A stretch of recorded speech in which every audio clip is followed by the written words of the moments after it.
Faith can be a sanctuary, or a mirror that reveals uncomfortable truths. Beyond the Mask of Religion begins in a place many know well, a world filled with rituals, expectations, and well-spoken sermons that promise meaning but sometimes leave the heart untouched. This story follows one young girl's quiet questioning and courageous search for authenticity, inviting us to look beyond outward devotion and ask what belief truly means when stripped of performance. Beyond the Mask of Religion, Rose's journey. Rose was a curious and spirited 16-year-old girl who lived in the quaint town of Wokingham, England. Growing up, she had always been surrounded by religion. Her parents were devout churchgoers, her school often held assemblies with hymns and prayers, and her community prided itself on its moral values. Yet, despite all this, Rose felt an emptiness in her heart, a void that no sermon or scripture seemed to fill. She yearned for something more, something real. One Sunday morning, as she sat in the pews of the old stone church, she observed the congregation. The pastor spoke passionately about love, kindness, and humility. But as Rose looked around, she couldn't help but notice the whispers, the judgmental glances, and the forced smiles. The very people who preached forgiveness and compassion seemed to carry an air of superiority, quick to judge anyone who didn't fit their mold. It puzzled her. After the service, a woman named Mrs. Cartwright approached Rose. She was a prominent figure in the church, always quoting scripture and leading prayers. But Rose had overheard her gossiping about a young single mother in the congregation just last week. "Rose, dear," Mrs. Cartwright said with a sweet, practiced smile, "I noticed you weren't singing during the hymns. Is everything all right? You know, it's important to show your devotion." Rose nodded politely, but inside, her frustration grew. How could someone who spoke so much about love and acceptance be so quick to judge others? That night, Rose lay awake, staring at the ceiling. She thought about the people in her life who claimed to be religious, yet their actions often contradicted their words. She thought about the single mother Mrs. Cartwright had gossiped about, a kind woman who always offered to help others despite her struggles. Wasn't she closer to God than those who hid behind the mask of religion? Determined to find answers, Rose decided to explore faith on her own terms. She began reading religious texts, not just from Christianity, but also from other faiths. She visited different places of worship, a mosque, a synagogue, a temple, and spoke to people from different backgrounds. She sought to understand what it truly meant to have a connection with God. One rainy afternoon, Rose found herself volunteering at a local shelter.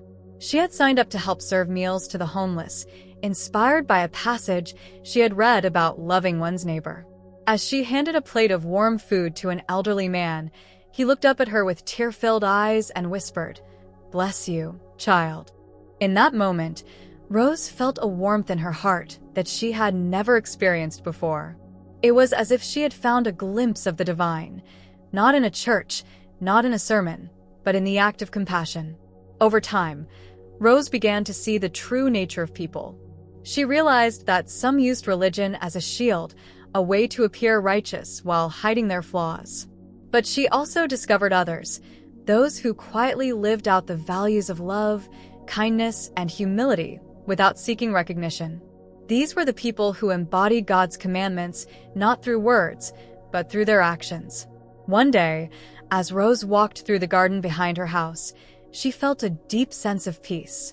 The sun was setting, casting a golden glow over the flowers. She thought about everything she had learned on her journey. God wasn't confined to a building or a book. He was in the kindness of a stranger, the beauty of nature, and the quiet moments of reflection. He was in the love that connected people, the empathy that bridged divides, and the courage to do what was right even when no one was watching. Rose knelt in the grass, her heart full of gratitude. "God," she whispered, "I've been looking for you everywhere. But now I see, you've been here all along."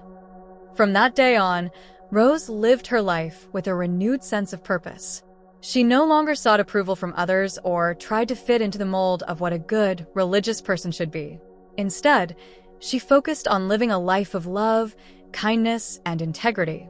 She found God not in the rituals of religion, but in the way she treated others and the world around her. And so, Rose's journey to find God led her to a simple yet profound truth. Faith is not about appearances or words. It's about embodying love in all that you do. And in doing so, she discovered the joy and peace she had been searching for all along. Rose's journey leads her not away from faith, but deeper into its essence. In choosing compassion over conformity and action over appearance, she uncovers a truth older than any doctrine.